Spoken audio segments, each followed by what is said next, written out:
Dr. Shawn Purcell is a renowned jazz guitarist, composer, arranger, and educator based in the DC area. A seasoned performer, he's collaborated with jazz luminaries including Terell Stafford, Nicholas Payton, and graced the stages at premier venues and festivals worldwide, including Blues Alley, Smalls, and the DC Jazz Fest. With nearly 40 recording credits and his acclaimed 2019 debut album, this highlights his innovative artistry. He's also a military veteran, and Purcell has spent 20 years performing with elite ensembles like the U.S. Air Force's Airmen of Note and the U.S. Navy Band Commodores. Currently, he shares his expertise as an adjunct professor at George Mason University and through master classes nationwide, blending his deep experience and passion for nurturing the next generation of jazz musicians. So, Shawn, thanks for joining me today. Thanks, Abe, for having me. It's really an honor. I appreciate it. Absolutely.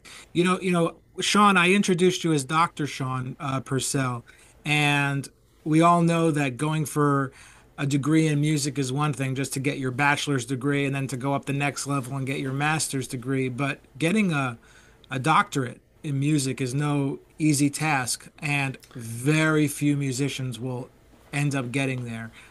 So kind of talk to me about why you decided to go for your doctorate, what that process was like, and what it felt like to finish. Sure. Well, the true story is that my wife Darden and I were living in Nashville. I had just done my master's degree. I was teaching at Middle Tennessee State University, and Darden decided that she wanted to do her master's in jazz voice. And they didn't really have any programs in Nashville, so she had studied with a saxophonist named Chip McNeill, who played with Maynard Ferguson, Arturo Sandoval, and she went and auditioned at Illinois and was accepted and got a fellowship to do the master's. In the meantime, Chip talked to me and said, "Hey, since she's doing her master's degree, why don't you, come to Illinois and do your doctorate?" And I was just like, no more school. And we went to visit, and Chip drove us around, and it's in Champaign-Urbana, Illinois, which is a very small town. We were living in Nashville. We had lived in DC. And again, we were just thinking like, oh man, this town's like 100,000 people. What's going to be happening here if we move here? But there was actually quite a few venues. Chip introduced us to a lot of the players in town. And so I decided, okay, yeah, I'll do my doctorate. And it was a wonderful experience for us. Because I know, like I think I was 35 when I went and started the doctorate. And we all get kind of caught up in life, and, we're focusing on our careers, practicing, doing everything that we need to just to kind of keep the business rolling. The doctorate really gave me a chance to spend 3 or 4 years. I was like a full-time student again, where I was just shedding, transcribing, taking all these courses, playing gigs, same thing with Darden. So it was a really great, we look back on that time fondly, even though we were dirt poor, had no money. Like there was the one year my accountant, we had our taxes done, and he said I didn't even make a tax bracket that year. But it was such an amazing experience, and Chip and like the whole faculty there, world-class players. And there was, we were doing like sometimes 15 or 20 gigs a month in this small little town. And the audience was great, and you could play anything from like super free, like avant-garde, to very inside bebop, and the same crowd would come and be very supportive. So it was I would say a really great experience, and it was a time, or one of the last times, where I felt like, okay, I can dedicate 100% of my time, not to the business, not just to life, but to just improving as a musician and a player. Yeah, no, that's amazing. And, I know you've been in the military for quite some time. Now, being in the military or going for an advanced degree or just being a player or just teaching at a university, you know what I mean? Sure. These are very, very time consuming things. And Absolutely. and to be able to balance that, like all that you're doing, that takes a very special type of person.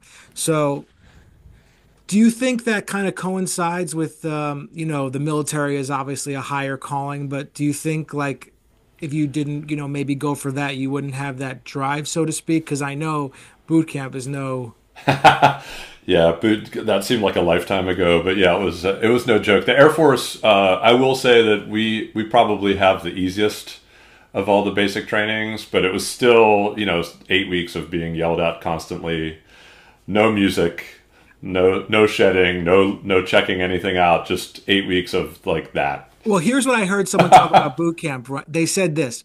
They said when they got to boot camp, it was the biggest mistake I ever made. I thought I made the biggest mistake I ever made in my life. But at the end, he turned himself into a disciplined Marine, and he can make himself do anything. Yeah, I would. I mean, I never went through Marine basic training, but I know that that's like the most serious of serious basic training. So yeah, I can see that. I probably spent more than the first day thinking, why did I do this? This is the biggest mistake of my life. Like I went pre like internet, pre cell phones, or it was like just in its infancy. So there was actually a period, like I was going to the Airmen of Note, and there was a period like 3 weeks in where I thought, man, like I haven't heard from anybody. Did they forget that I'm here? Am I going to get shipped off to some other base? Or are they going to make me do some kind of other gig in the Air Force? But, at some point I got a letter from the guys in the Airmen of Note. So I was like, oh, okay, cool. Like they know I'm here. Like I haven't been forgotten. That's awesome. So, it's the new year just started. It's 2025. So, you're doing so many different things. So kind of walk me through like a week in your life. Oh, wow. Okay. Yeah. So, like for instance, this week, like tomorrow my wife and I are doing a gig at the Rite of Swing Jazz Cafe at Temple University. So we're going to be doing a lot of music from our previous 3 records. So, last couple of days is just sort of dusting off all of these tunes, making sure I can play all the heads, all that stuff. While concurrently, I'm going to record a new record in March for Origin Records. It'll be out in September. Super excited. Walt Weiskopf's going to be my special guest. Oh, awesome! He's been a hero of mine for decades. So it's like I'm like a kid in a candy store. I can't wait to just be like in the studio and see this cat play and actually get to play with him. So writing music for that, dealing with all the logistics for that. School starts next week, so I'm teaching jazz arranging, jazz guitar lessons, and jazz combos. So I'm like dealing with getting syllabi together, booking. We're playing at the Sharp 9 Gallery February 14th, so then dealing with like all the music and the musicians for that, and just trying to practice and still kind of, I guess, move the ball forward just with my own personal like musicianship and composing. Oh, and then like in a couple weeks I'm doing a New Orleans style thing with a great trumpet player in town, Graham Breedlove, at the Hilton Performing Arts Center in Manassas. And then we're playing with Branford Marsalis with the Met Jazz Orchestra at George Mason February 1st. And I wrote a new big band chart for Darden on a great ballad, You've Changed. So now I'm kind of formatting parts, making sure, transpositions. So it's I feel like it's juggling a lot of different things, and I haven't even started teaching yet, so that'll add to the chaos. Yeah, how do you avoid burnout? To hear all that you're doing, I mean, it's all so exciting, but your adrenaline probably gets going when you're doing all these exciting things too. Because you get that like after you do gigs, sometimes you can't go to sleep. Absolutely. Yeah, it's the adrenaline thing, and just we just kind of keep going. And so like Darden and I definitely when we have downtime, we really try to make that downtime like serious downtime, like no business, no emails, none of that stuff. But yeah, it's hard, man. Like I just retired from the Navy in June, and so I was doing the Navy gig full time. About 8 years ago, I was teaching at Towson University a couple days a week, and that was like an 80-mile drive each way for me. And so that burned me out. And so I was lucky enough to get hired on at George Mason, which is about a 10-minute drive for us. And that's where my wife, she's the head of jazz studies at George Mason University. So teaching 2 or 3 days a week while doing the Navy, and then still trying to put out, some good music and play with some great players. It was probably stressful. I'm sure it took a few years off my life along the way, just juggling which gigs do I put in for leave for? Am I going to get leave? If I didn't put in for leave, am I going to get a call the day before from the Navy saying like, hey, I know you're playing at Blues Alley tomorrow night, but a solo gig just came in for the White House, so sorry, you're going to the White House tomorrow. It could be stressful, but I think that we just kind of keep our heads down and just keep kind of plugging away at it. And so I love every aspect of it. So it does feel like we get burned out sometimes, but in the end, the end results are always satisfying and worth the efforts, I think. Yeah, maybe you can't really like think about it. You just have to do it. Yeah, if you think too much about it, like now I'm not in the Navy, and I just think like, man, like I feel like I'm crazy busy. How did I have like this full-time military gig on top of this? So yeah, I don't know. I think if you stop and like think about it for a second, it's just, would probably want to stop completely. I don't, I'm just so impressed by it because we see people who play or educate and maybe they do one thing only. So I think anyone who wears many hats, that's something to certainly, admire. Let's talk a little bit about, improvisation. Sure. It's obviously there's a whole technical side that goes into things. There's the emotional component. We want to convey certain things when we solo. And then there's also a spiritual component, which people, they say that's part of it. So, sure. Let's say you're on a gig that's you're playing the music you want. You're hiring the musicians you want. So kind of walk me through, like, after you play the melody, what do you think about when you play, or like talk to me about like starting a solo or anything. Boy, that's a great question. Well, first I'm just excited because I'm on a gig where it's my gig and I got to hire the musicians that I wanted to hire, play the music I want to. I just think the thing that I stress to my students is like improvisation of any genre really, but specifically in jazz, it's just another language. So if you drop me in Germany tomorrow, I can't speak German. So I'm not going to be able to successfully navigate really anything. But as I'm in Germany for a period of time, I'll start to learn a little bit of the basic lingo, some basic phrases, a few things to just get me by. But I don't have any command of like dialect or conversational German.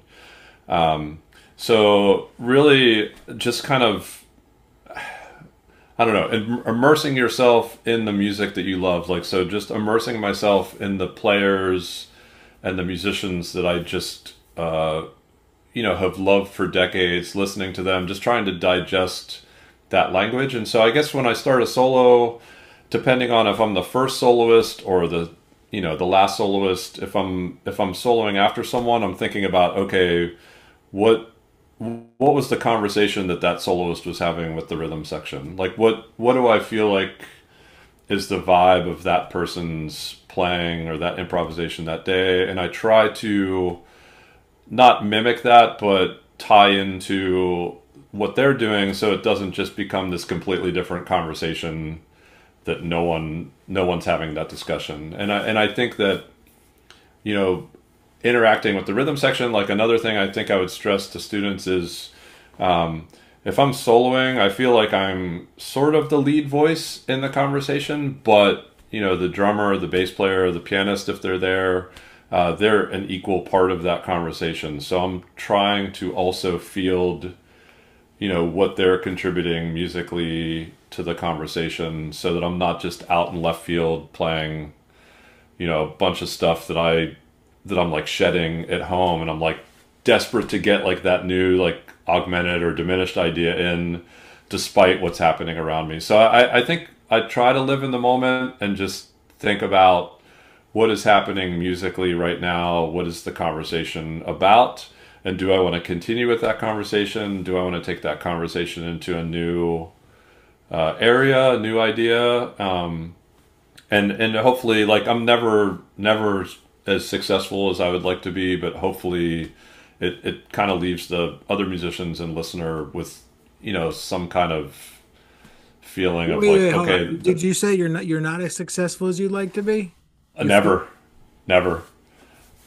Unfortunately, I don't. I'm sure it's like Sean, every you're music. successful.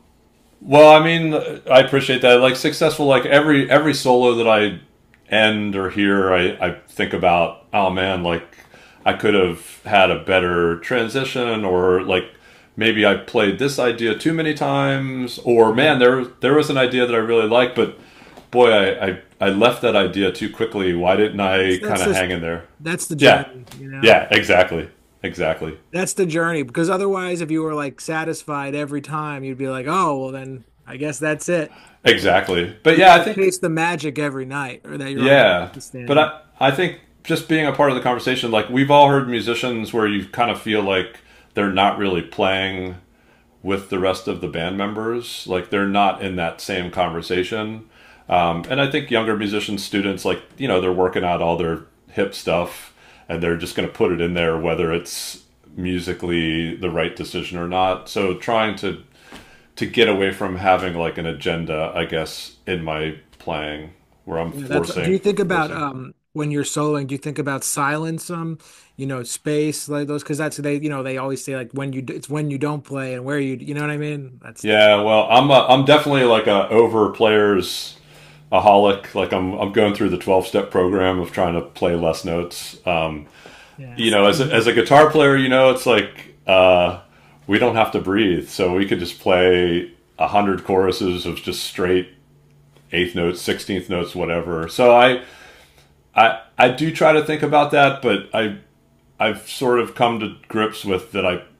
I play a lot of notes, or maybe don't leave as much space as I should, and I'm starting to settle into like, okay, maybe that's just my voice in this music, in this genre, and accept that, and not try to like.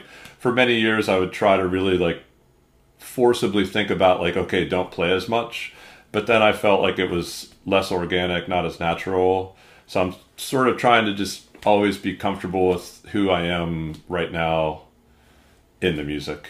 yeah, you have to be yourself. Yeah, exactly. And that's hard. I mean, that's a hard thing to accomplish. I think that's one of the hardest, is just being wanting to push, wanting to improve, always knowing that you're maybe not necessarily where you want to be, but also being somewhat content with, I'm here right now. Like I tell my students all the time, I'm like, if I play a solo right now, like that's me right now. There's really nothing I can do to change that. I can't shed 20 hours over the next couple of days and become a different player overnight. I just have to be content with like, this is who I am right now, but there are things and ideas that I want to work on to get into my playing in the future. No, totally. I mean, like, I'm 37, so I started playing jazz, learning how to do it when I was 18.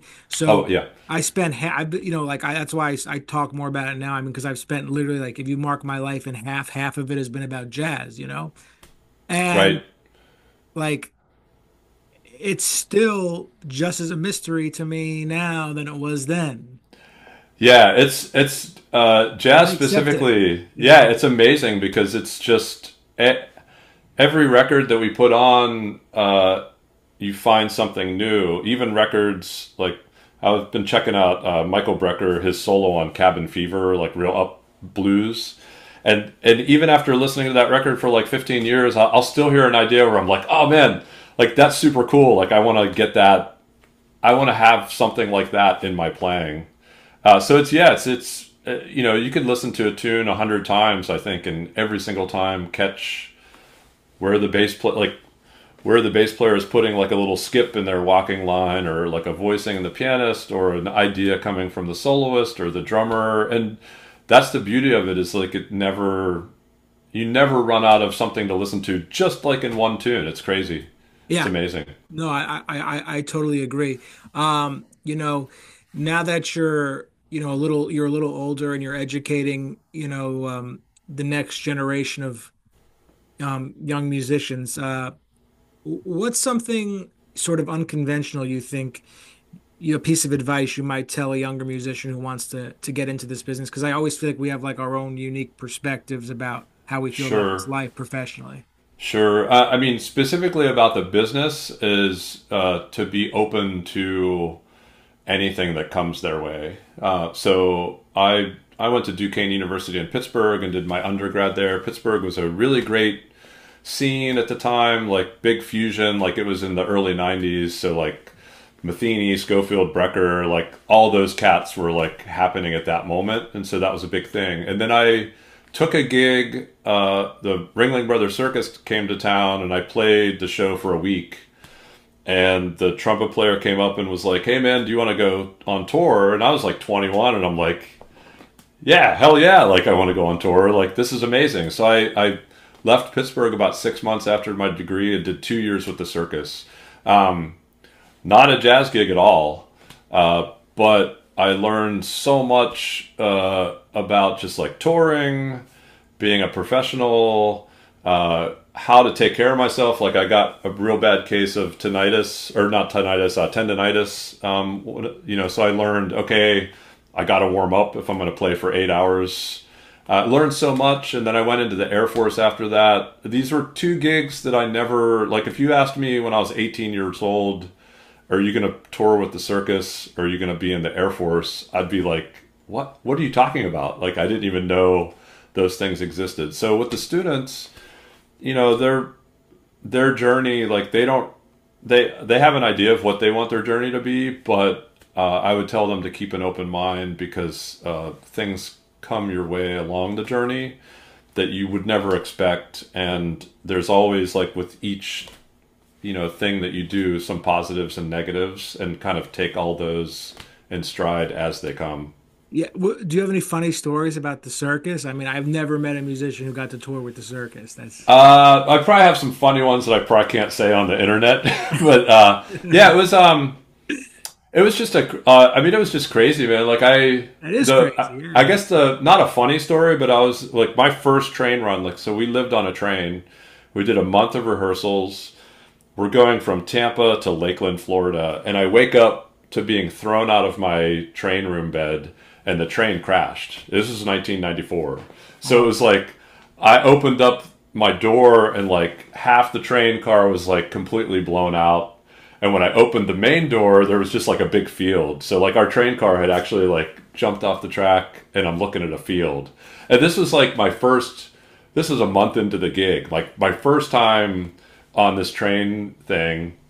And I'm like, oh Did my everyone God. survive? Everyone survived? Yeah, it was like the way, it was a short train ride. So a lot of people just like took their cars and went to the next town. Yeah. But it was just, I guess that's not a funny one, but that was like, That's crazy. it's a crazy, crazy story. And it all kind of worked out. And I did 2 years with that gig, 93 cities. Like, yeah, nothing really funny, but just like, it was amazing to see all these cities, big cities, and then towns that, So you lived on the train? You lived? Yeah, we lived, after the wreck, we lived in hotels for about 8 months. And then Yeah. I lived in the train for about a year and a couple months. Did you have your own room on the train, or you had a? Yeah. Yeah, we had like a stateroom on the train, so it was like an 8 by 8 foot like box with like a bed that opened up to a table and like a little sink and like a At little least you had fridge your and own stuff room. I Yeah. cruise ships. I had to share a room. I hated it. Yeah, it was probably like that room, except I had my own room, so it was a pretty good deal. Yeah. But yeah, it was a wild gig, and I learned. Now looking back, I would not trade that gig. Like maybe when I was younger, I thought like, maybe I should have not done that for 2 years. Maybe I should have gone to where I was going to end up as a player. But now I look back and think like it was the perfect experience for a 21-year-old kid. No, that's amazing. So when it comes to performing this music, obviously we talked about the way you approach improvisation a little bit and stuff, but and it's such a rewarding thing to play. Do you find performing challenging when you're playing this music, or for you does it just kind of feel like home? I'm just kind of curious about that also. I would say both. I mean, it definitely feels challenging to me just because it's like your own inner challenge where every time I step on the bandstand, I want to present the best of myself. And I think that can be challenging because, you know, you might be tired, maybe you like just flew in for the gig and you're exhausted from flight, jet lagged. So it is challenging, but it's very rewarding. Like I don't feel very comfortable speaking on the microphone yet after all these years, but like when I step on stage with a band, it's like there's really no other place I feel that comfortable just as a person.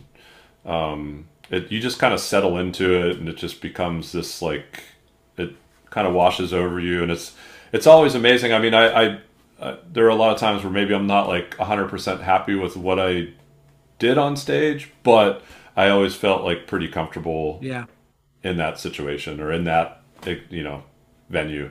Sometimes I'm driving to a gig or I'm like, oh, I really don't want to be good in the car. And then I get there, I'm like, this is exactly where I need to be right now. Yeah, and so those gigs are like the best. I was telling my wife that it's like some of the gigs where I think like, oh man, I can't believe I have to do this tonight, end up being like the best performances. Whereas some of the, like if I'm like super excited about a gig for a couple months, those are the ones where I kind of think like, that wasn't, like I really built that one up in my brain, and now I feel like that wasn't as good as like the gig last night that was just, we were exhausted and not looking forward to. Shawn, this has been great to speak with you, and I'm so glad you took the time for my podcast. Where can everybody find websites, social media, and all that? You could just share with us really quick. Yeah, so you can find me at shawnpurcell.com, ShawnPurcell.com. You can also find me on originarts.com. That's Origin Records, the label I'm on. I'm on Instagram, Shawn Purcell 71, Facebook. And then the George Mason University website as well. If people want to study with you, go to go to George Mason University. They can audition as everything. Cool. Absolutely, yeah, definitely. Awesome. Thanks so much, man. Hey, thank you, Abe. This was really wonderful. Yeah, my pleasure.